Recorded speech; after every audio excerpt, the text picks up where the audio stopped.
At kung ang dulo ay natatanaw, sumpaan ay kunitain. So we jump right back to the BTS and creative process of making KZ and TJ's wedding film.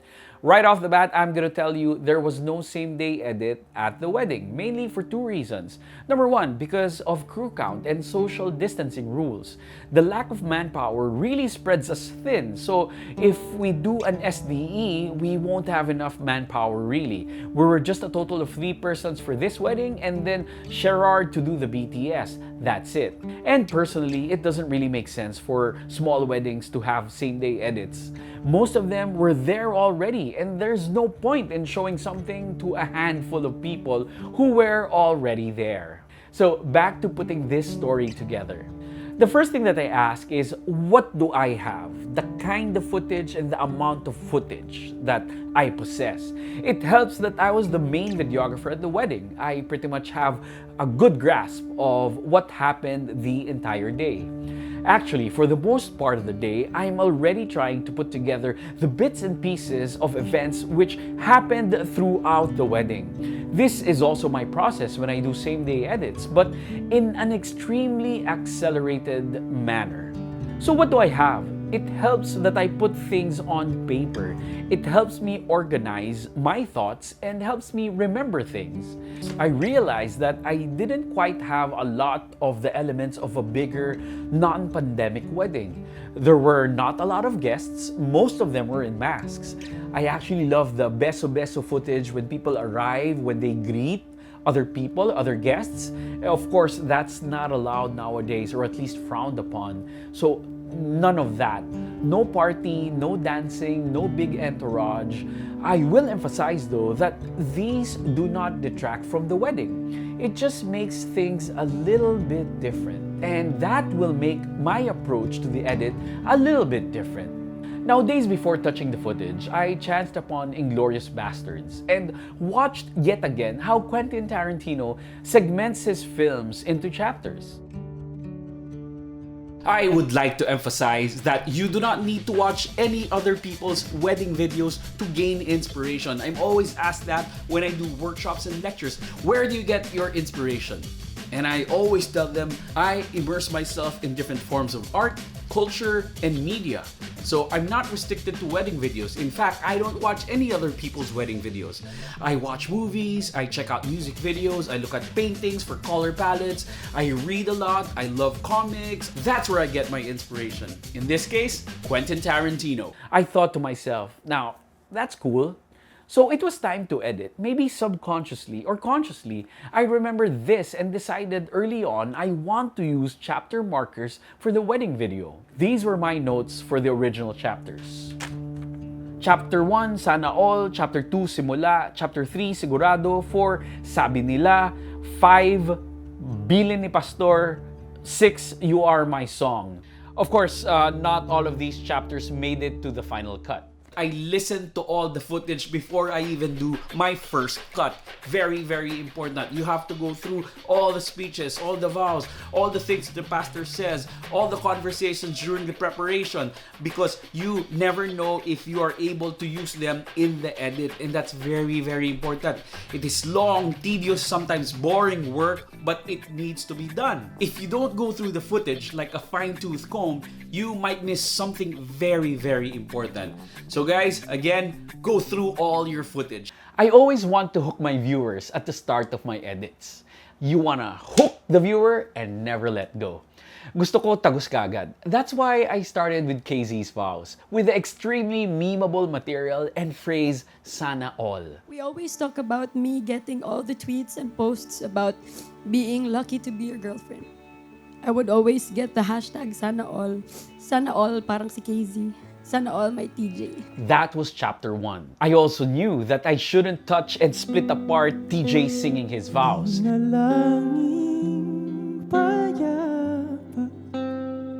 That merited a chapter of its own. So that was chapter 2. After the first couple of chapters, the next 2 were easy.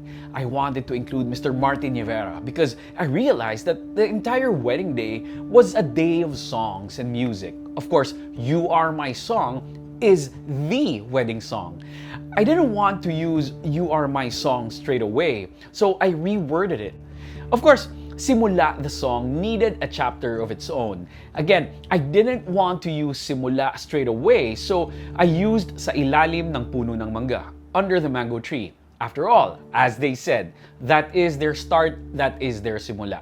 Pag nakikita na natin yung dulo, balikan natin yung simula. Paano tayo nagsimula? Bakit tayo nagsimula? Kaya siya simula. Yung mango tree na yan, yung spot na yan, that's my simula. Whenever I say simula, let's go back to the start, balik tayo sa simula. Yung spot na yan ang babalik sa utak. The end chapter was quite appropriate. I realized wala na akong mailagay at wala na akong dapat ilagay. That was it. That was the end. That was like thin. And as the song goes, this is not the happy ending. This is not the end. So instead of the end, it's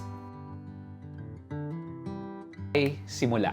I actually joked to TJ that the reference was from an old Smashing Pumpkins song. I won't tell you the title of that song, but if you know it and without Googling and without searching, drop it down in the comments below. That's not gonna be good for me. So there, that's how I built this story, using chapters to guide me with the clips I needed. By the way, I asked help from somebody to write the chapters, and I'm thankful Paulette was there to help out. I wanted a more organic feel to the title, so I wanted them handwritten. Tayo ay babalik sa simula. Here's a side story about the song Simula, which is a major part of the wedding film. You know, I've worked with a number of artists before to compose music for a few weddings I've shot. Janoy, Reese, Riza. TJ was a songwriter. KZ a singer. It only made sense for them to have their own song for their own wedding. So, I got a recording from TJ and KZ weeks before the wedding. Apparently, they've been writing the song ever since the quarantine started. Hello, Sir Jace. Hi, Sir Jace. Maparinig namin sa'yo yung song na nasulat namin for this. Parang nag-brainstorm kami of some sort. The wedding, itong wedding na to, hindi siya ang magiging parang I found you and you're my happy ending. This is our happy ending.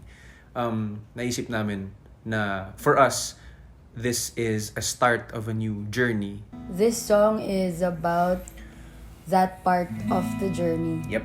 Na Every time. pag dumating yung time na nakikita na namin yung dulo, the vow is to remember why we started at babalik kami sa simula. Huwag mangamba ang pag-ibig ang ating pula. And when I heard the song for the very first time, I was floored. I loved it. It was beautifully written, it was heartfelt, it is intelligent, it's entirely singable, and it had an absolutely powerful hook. And they had a wonderful idea. Released the wedding video first with a cinematic version, we had an arranger do it, and then released the radio edit 2 days after. Now, I've been doing this for a long time, weddings, and I've never seen this before. This is my absolute first time. Amazing. Now, don't forget, all the money earned from the Simula music video on YouTube will be donated to their church. So, play it back again and again and again. Help out. Link down below. I like to think of my work as intelligent and very well thought of. Nothing happens by chance. The cuts and juxtaposition are always intentional. Let me give you an example. You are the song playing so softly. Martin talks about You Are My Song and sings for the couple. Paano kaya tayo magsusulat ng kanta? Lahat naman ata ng wedding songs na sulat. My next cut shows KZ talking about songwriting, about love and wedding. Tapos, pero mostly ang naririnig mong mga love songs ay parang they talk about finally, nakita na kita, this is our happy ending, parang ganyan. Here's a piece of trivia. 30 minutes before final export, I had a version where I used the complete chorus of the cinematic version of Simula.